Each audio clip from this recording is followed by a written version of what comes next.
Zahra catering and wedding services, veg and non veg dishes. जी हाँ, अपनी दावतों को बनाइए यादगार जहरा कैटरिंग के संग। Indian, Chinese, tandoori, Mughlai dishes माहिर उस्तादों की निगरानी में तैयार किए गए बेहतरीन डिशेस। जी हाँ, दावत छोटी हो या बड़ी, हमसे राब्ता कीजिए। बिल्कुल रीजनेबल प्राइसेस पर शानदार क्वांटिटी और बेहतरीन क्वालिटी के साथ। प्रोपराइटर सैयद नूरुद्दीन 9989858793।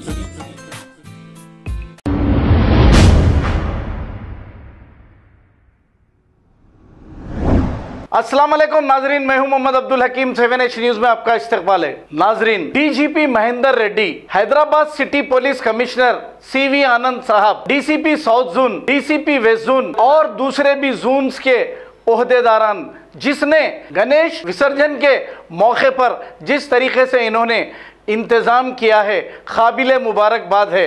क्योंकि शरपसंद हर थोड़ी देर में कुछ ना कुछ करने की कोशिश कर रहे थे, लेकिन इनके हौसलों को पुलिस ने कुचलकर बहुत ही पीसफुल तरीके से ये काम अंजाम दिया है। 7H न्यूज़ चैनल की जानिब से हम शहर के पूरे पुलिस ओहदेदारों को बहुत बहुत मुबारकबाद देते हैं, जो जिस तरीके से इन्होंने रात दिन इंतज़ाम किया शहर के अमन को बरकरार रखने के लिए। आइए देखते हैं ये रिपोर्ट।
खबर है शहर की, खबर है गाँव की, खबर है सारी दुनिया की। 7H न्यूज पसंद आए तो लाइक कीजिए, शेयर कीजिए और सब्सक्राइब करना ना भूलें। 7H news.